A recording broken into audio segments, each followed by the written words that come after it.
Hey everyone, and welcome back to Master Sight. Today we got Game 5, final round of Adepticon. And we're playing a new person. We're playing the great Brinton Williams. Some of you may know him on the RC. He's out of California area. And Brinton and I have been at many tournaments together, but never had the pleasure of playing each other. So looking forward to it. First time that we get to be across the table from each other. So let's go ahead, take a look at his list, and then dive into the game. So Brenton's taking his Abyssal Dwarves, and I think this is either the exact same list or similar with some slight adjustments that he had played the year prior at Masters. I know he brought that to Omaha, and I saw it. It's a gorgeous army. So we're gonna be looking at a pretty table here for sure. So Britain has two hordes of decimators, one of them with Blessing of the Gods. He has one, two, three, four, five regiments of Lesser Obsidian Golems, all with the Charnox upgrade. He has two Abyssal Half-Breed regiments, one with J-Boots, the other with Brew of Haste. He has two Iron Casters, one with Conjurer Staff, Surge Heal, the other with Shroud of the Saint, Surge Heal. And he has two Abyssal Half-Breed Champions, one with the Wingbane Cloak. Total of 13 drops, so fairly low drops in general, but 24 unit strength's pretty respectable.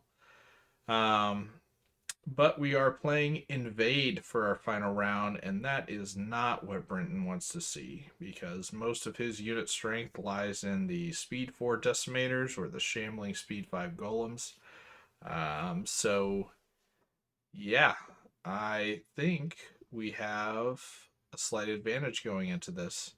And this is what Brinton looked like when he he was told we're playing Invade. And then he realized, oh, we're playing Adam. It's fine. Love playing Adam, right? Yeah, so let's take a look at deployment here.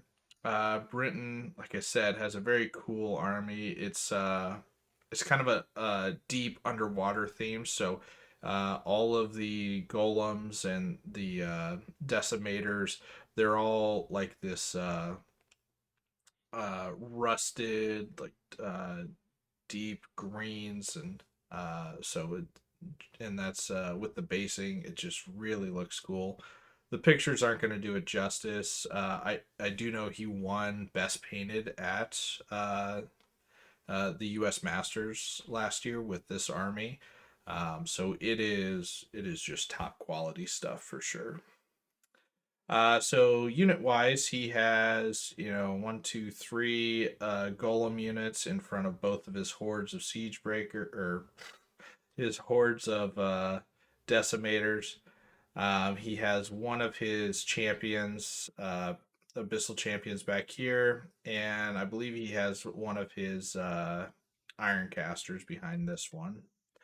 On the right flank, he has two more golems. He has the other mounted character. The other individual is over here. The other casters here, and then both of his uh, half breed regiments out here. So for me, I went with a horde of scarecrows out on the far left. I can easily make it across the center line and then start scooting by this building after I turn sideways.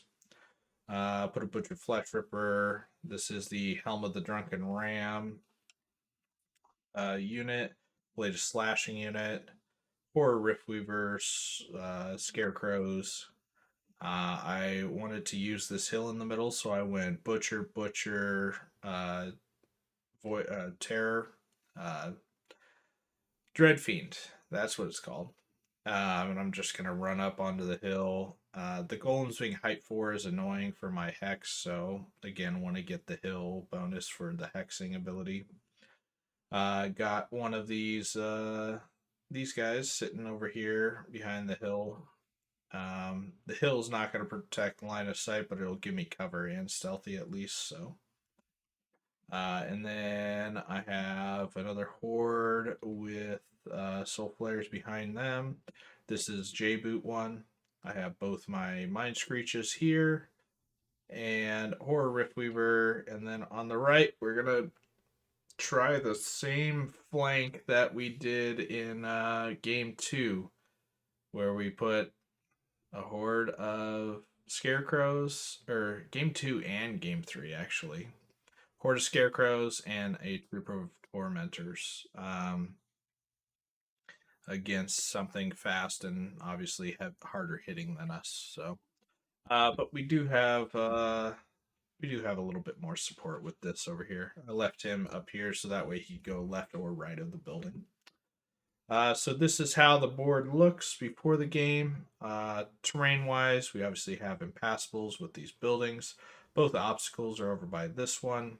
The flat is in bottom left, top right, forest, top left, bottom right, and then the two hills are there. So, um, yeah, pretty straightforward.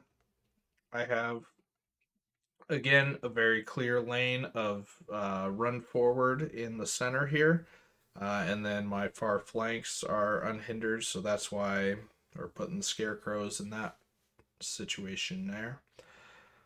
Otherwise, yeah, I just kind of look at this and think that uh, his center stuff here with I have enough stuff across from it that I'm just gonna block this up.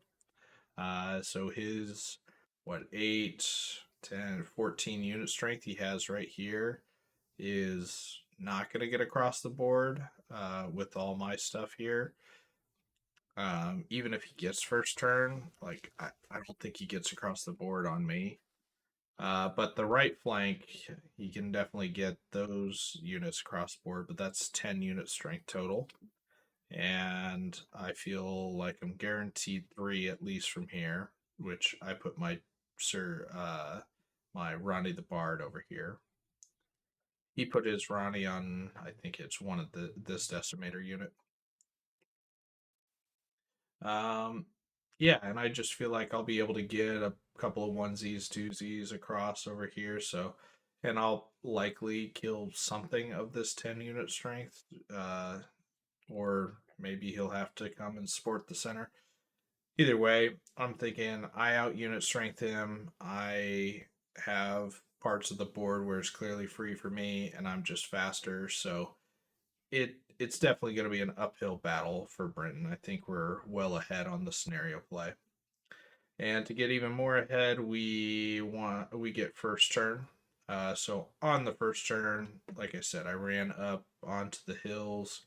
Um, I didn't respect his shooting as much as I should have. The 14-inch change to decimators actually makes it quite potent. Um, so I gave his decimator shots that I shouldn't have on the first turn. The Charnoxes on these guys, uh, I don't think I should have worried about, but I definitely should have measured the decimators. So he was having shots with both decimator hordes, one into here, one into here, and it was just something that was a silly mistake. I overlooked. I think that I was a little bit too confident, wasn't even thinking about it, honestly. So, but yeah, movement wise, you can see we just kind of pushed up pretty basically and pretty aggressively across the board over here. Even on the right flank, I pushed up aggressively. This is after Brinton has moved, so he just kept a line with everything of his. Uh, I did get lucky enough though that his shooting didn't take off any of the units. He could only really focus in on both of these guys, so he didn't do enough to waver me. So uh, got lucky. So, but he's in charge range of some stuff now. My scarecrows can't charge anything, but I figure with invade, and he clearly has good amount of shooting, and I can't just let it sit there and shoot and walk me down. I have to engage. Have to understand that he's going to get some surge off or, hit some flanks in certain ways. I really can't protect everything. So I went ahead and did some commitment here. But again, I don't know. I don't know what was up. Last game of the day or something like that. But I'm making some silly mistakes I shouldn't be making. We'll see what that is here. But I move up so that I can wind blast the decimators with this unit. Um, I'm well within 18 with this unit, and then I wind blast. If I wind blast him over 3 inches, then this unit will be out. Otherwise, I have another wind blast. So I have wind blast 10 pushing back these decimators as far as I possibly can, um, which is another issue for his army in Invade is the amount of wind blast that I can produce. So I did tactically put these guys on the hill, but made it to where um, the hordes can't shoot them. So, but you'll see, I took units Butcher off the hill into this undamaged one. The Dreadfiend was in range of his decimators, so I did fit just in between both of his golems. So I went ahead and took that. And then I double charged with the J Boots plus the uh, other guy off the hill into this other unit. So yeah, I don't know. I'm thinking that is going to give me a decent chance at a potential break. I have the Dread right there. So, they're dash 14, but coming in with 5 attacks with -3, and then 12 attacks, hitting on threes at -2. So, um, I should be in the ballpark at least, right? And my lightning bolt's shooting this regiment here just because I also hexed his healer over here so that he couldn't first turn, so that he couldn't successfully heal those guys. So this is how it looks after movement, and this is how it looks after I roll my 5 attacks with the Dreadfiend. Off the hill, unhindered, into decimators. We get a Yahtzee, boys. That's 5 twos to hit. Do you guys know how this game's gonna go? We're gonna have some UB dice. That's what's gonna happen here. This is just the start of the chaos. So these decimators can shoot on their turn, and why not? So we rolled that absolutely terribly. Something's got to go right for us, though, right? The thing you wouldn't expect, though, the lone butcher coming off the hill did 2 whole wounds. So these guys are dash 14. 2 wounds. I have dread. So I need an 11 twice. And I roll an 11 and then a box cars to pick up that unit. And that's just the start of this game, which, my God, let me tell you, is just going to get even crazier from here. So, yeah, we get lucky. That's the lesson here. We just got lucky. And the one that I was like, I think I should be in the ballpark on. No, he's gonna heal that unit. It's basically like I did nothing to that unit. So, oh boy, here we go. On his turn, here's that mistake I was talking about, just sloppiness. I was just in range of 16 inches. I didn't need to be. So he just charges straight ahead into Soul Flares because why the fuck not? I don't have anything else that's gonna, countercharge him here. I am just, yeah, giving some stuff away there. Other charges that I did expect though, he took the charges with his cav. So in order to do this, he couldn't charge these guys straight up because that blocks the door off for his cav to hit here.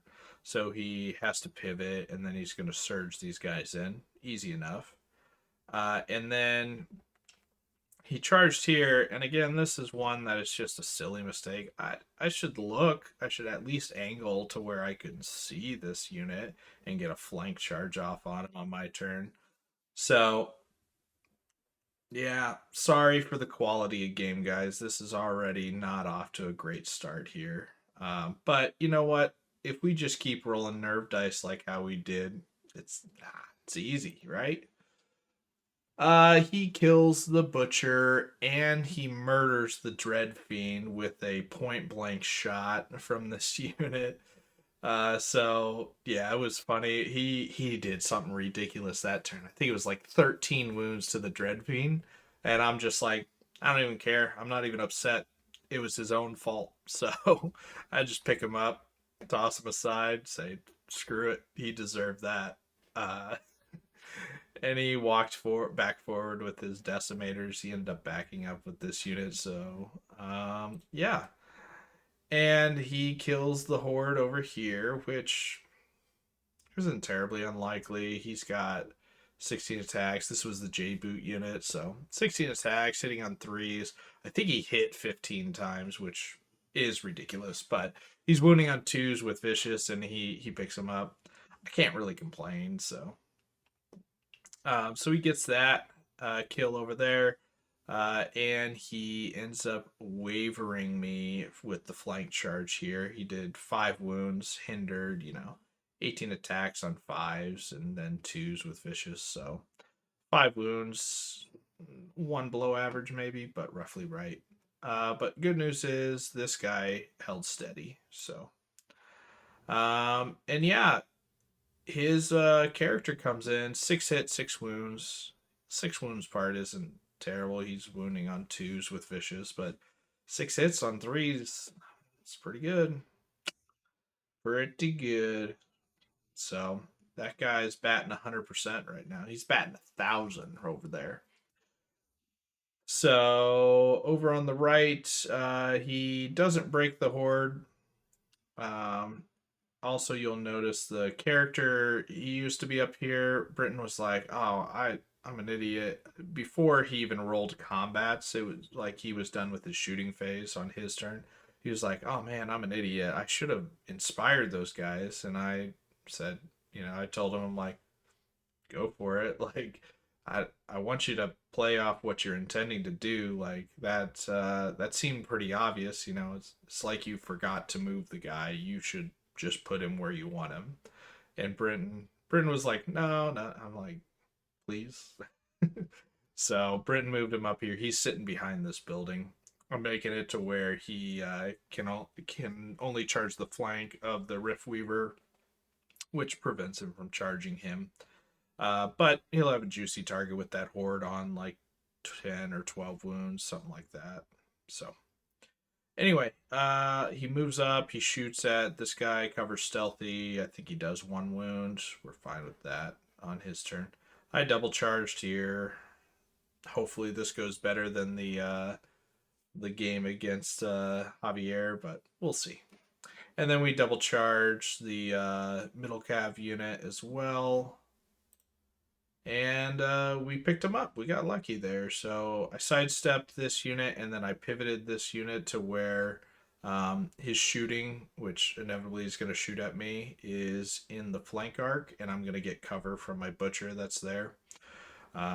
So that was the plan. And then I'm in a flank here for this charge if I can survive another turn with that, but likely not because I wasn't able to disengage even though I was wavered. He's not going to be hindered. So, but I did do pretty good over here. I got 7 wounds on the counter charge on his character, which is awesome.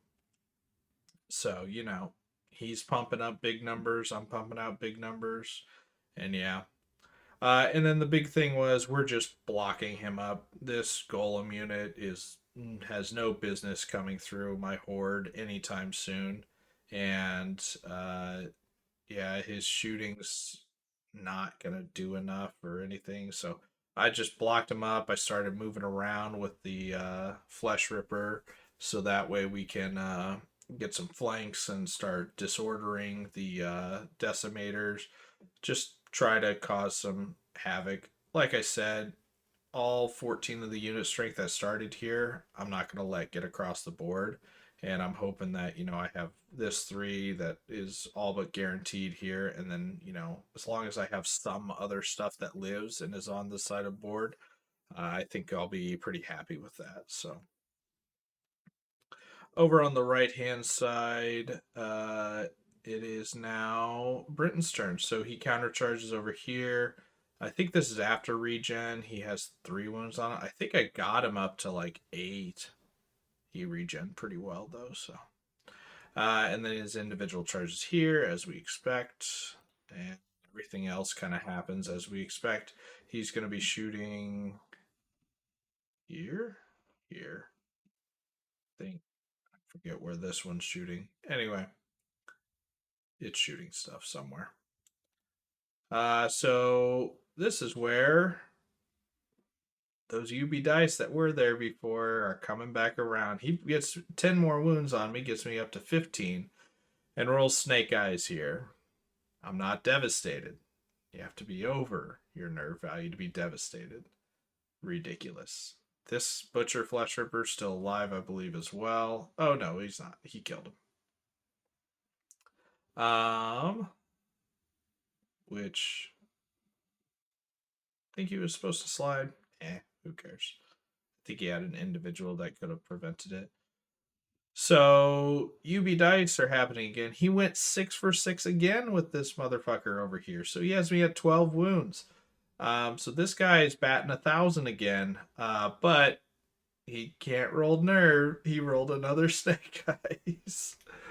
So yeah, I guess we don't get punished for our bad plays. Brinton's just gonna cut us some breaks and call it a day. But the things we don't get breaks on, which I don't expect to. He kills the tormentor. He kills the horde. He overruns. This unit shot over here. I've been lightning bolting it the first 3 turns, so it's up to 5 wounds. So yeah, this is where we're sitting here going into my turn 4, I believe. So I countercharge here because why not? I then decide to countercharge here, charge in the Horror Riftweaver as well, and I hit the flank of the Decimators to prevent them from unloading if I do kill the unit in front here. And I just keep sidestepping this horde because why not? I countercharge with the guys that he snake eyes that are at 15 wounds, and then the other unit charged in here. It is clipping the terrain, so it is going to be hindered on that front charge there. But we did get a flank as well over here. And then other movements, I put the individual in my flank of this guy. I move up. I do have a clear shot just in between the building and whatnot from this Mind Screech. And this Mind Screech has a clear shot. This is the speed unit. He's in range, but it's a front charge. And the way he would have to angle to go around the building, he's not actually going to connect with my corner or my front. So he's unable to complete this charge with this positioning here. And I'm able to get some lightning bolt shots. Try to get lucky. He's at 3 wounds. Maybe I get a lucky waiver. Then I can hopefully pick him up later. If not, not the end of the world. If I get a lucky waiver, actually, the Horror Riftweaver can just turn around and look straight at him. So we'll see how that works out. I don't get the waiver. I get him up to 7 wounds, but I do get lucky enough to break this golem unit, which isn't terribly lucky. He was outside of leadership range, dread. He had 5 wounds on him. All I needed was a couple wounds and an average nerve roll. So, but we got it, which is great. And then I tried to sidestep, which I needed 2 inches on my sidestep to get out of range. Didn't get it. But what I did get was some justice over here, some poetic justice of you never get punished for your mistakes, kids. So I killed the individual that snake eyes me.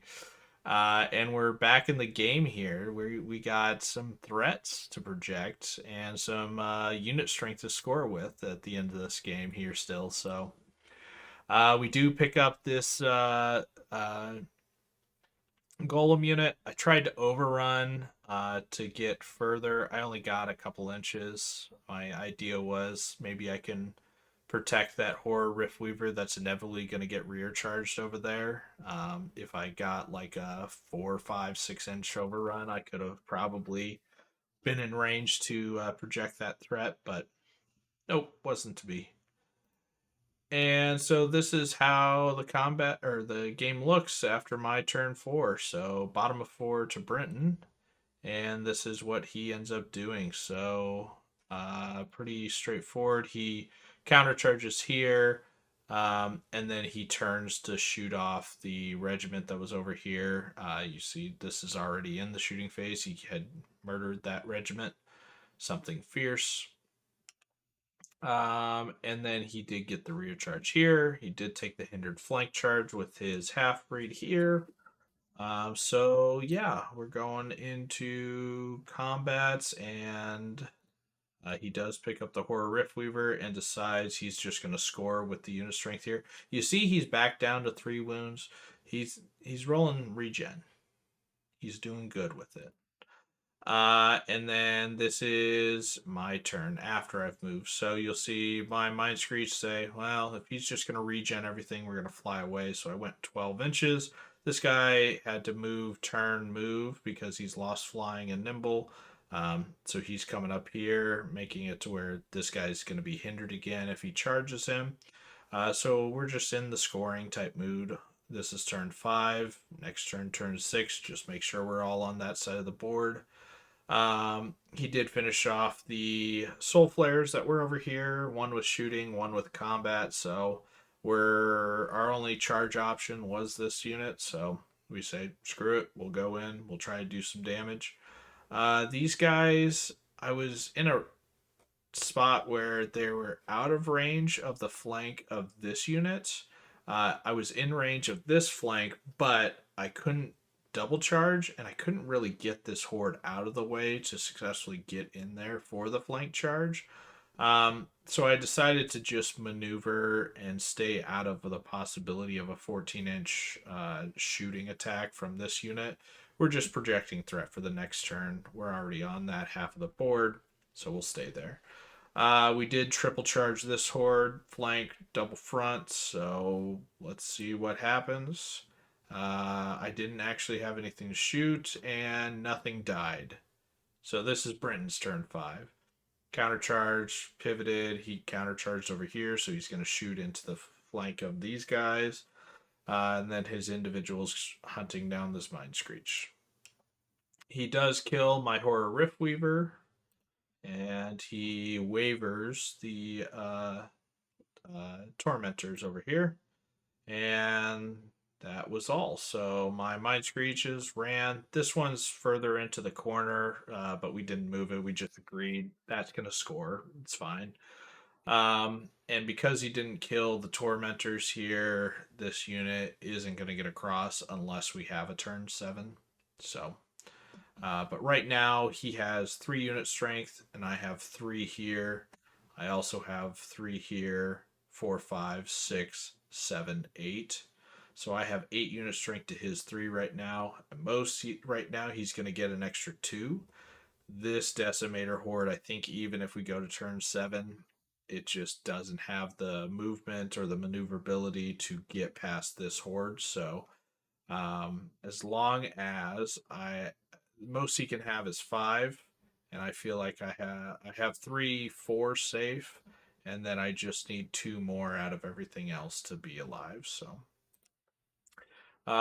and on my turn, I do kill the Decimator Horde that was already heavily damaged and reform as such.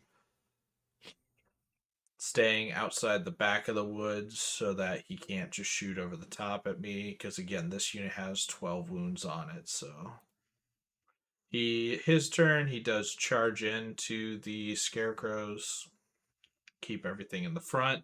He kills this unit and overruns, I believe. He kills the Scarecrows on bottom of 6. And that's where the game ends. So he overran. He wasn't able to get across. I think he did roll a 5 or a 6 for the overrun.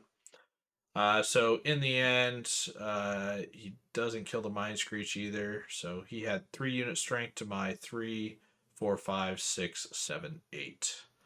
Um, yeah. So again, it was sloppy game on my part. There were some weird dice. Brinton gave away 2 snake eyes, literally back to back, true literal snake eyes. And I think if he doesn't roll those snake eyes, I think he wins the game. Like there's a good chance he wins the game.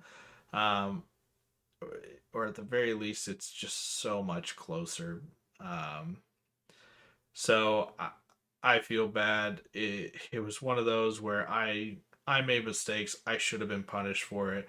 The dice god said, "Not today." So some of the times those games happen. This one just doesn't feel like I deserved it, and I feel bad for Brenton because I think he played just a cleaner game than I did. I think he played very well, and I think it was a an extremely skewed matchup from the beginning, and I think he had to play well, and he had to you know pull some stuff off, and it's just impossible to do that when your me as his opponent is making mistakes and he's capitalizing on them, but then he's not getting rewarded for it. So it's just a feel bad game all around. I feel like so. I feel for Brenton. This was not the type of game I wanted to give him, but um, his dice in the end were not going to let him win, I guess. So in the end, I believe I got 18 points out of this game. I didn't kill the Ronnie. That was this horde that had that, but I kept mine alive, and I believe I was like 100 or 200 points shy of attrition for the max attrition. So got an 18-point win out of this one, which puts us up there pretty decently for battle. Um, and in the end, the final results, which I don't have a graphic to show you guys, but overall final results went to Jeff Shulkin, our one loss, and best general went to Javier, our draw that we had, and then we finished in third overall. So um, very happy with that result. That was unexpected, but we did have, a pretty good sports score and then above average paint score. And I believe we were actually fourth in battle. Jason Burr finished fourth overall, but he did have a higher battle score than us by a few points. So yeah, overall, I'm very happy with the outcome of the event. Um, List wise, I actually enjoyed playing it. I can definitely tell I'm rusty with it. I definitely feel like I was making mistakes throughout the weekend that I shouldn't have, and I think that the tormentors were new to the list, and I really liked them. We didn't really talk about it or see it in the games, but the positioning I was able to get with them because of their nimble and speed 7, and I didn't have to worry about terrain because of their strider. I felt like I was able to get them into appropriate positions before I was engaging in combat. Um, but I think I overestimated their output a little bit. There was several times where I put them out on a flank with a horde and think that's enough to support, but it never worked any of the 3 times that I did it. And it might have been some bad dice, but it was also, if I go 0 for 3, there's also some math there that says, well, we need to bring out some more stuff. So I think that those guys are a better internal support piece than external. Um, but I do really like them as compared to the Reaper troops that I was taking.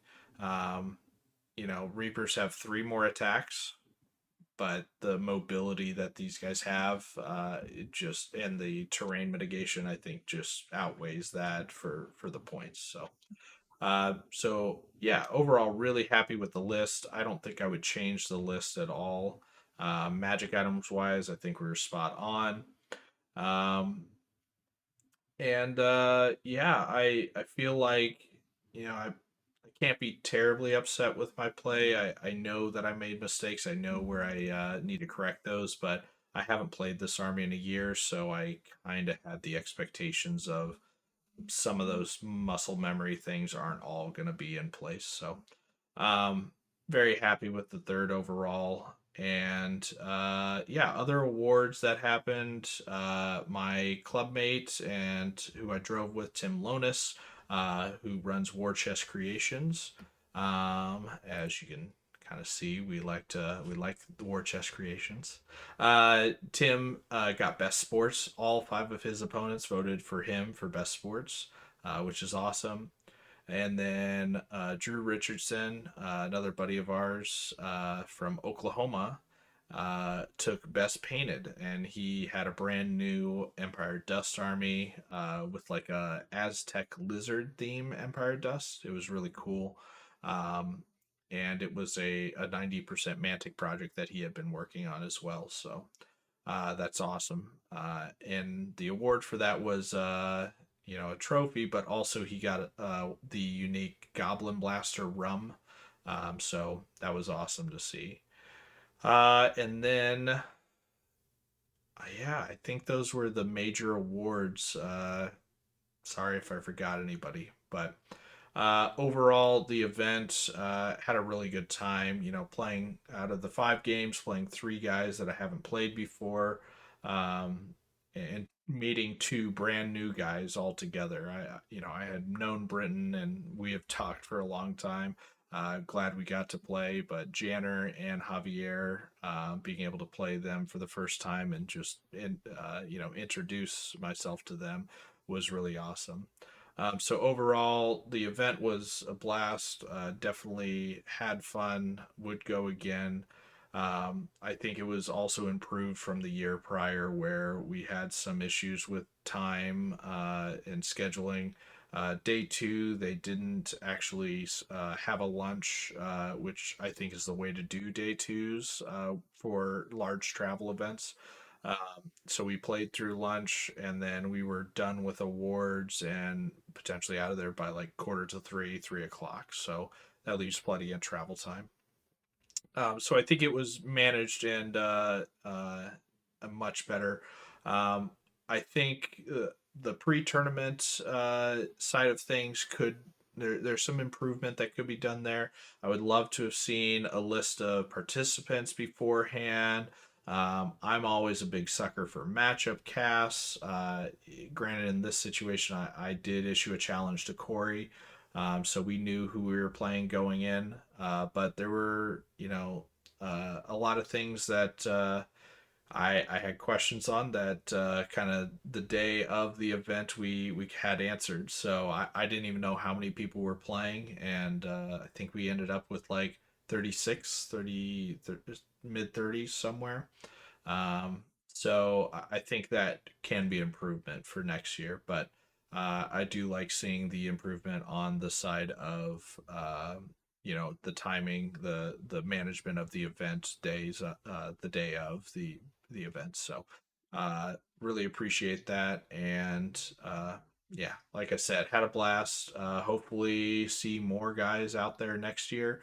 Um, it's a great event, and the convention, if you've never been to Adepticon, is a great place. So, uh, like I said, would recommend, and I appreciate all 5 of my opponents. Had a really good time, and I appreciate everybody that took the time to watch these videos. If you haven't yet, would really appreciate if you liked or subscribed. And my next major event is going to be Lone Wolf down in Texas, which we're gonna have some fun there. I got some plans for that one, and gonna be playing. We're not gonna play the Nightstalkers. I'll just leave it at that for now. So, but yeah, I'll catch you guys on the next video, and I appreciate everybody that's been watching. Thank you.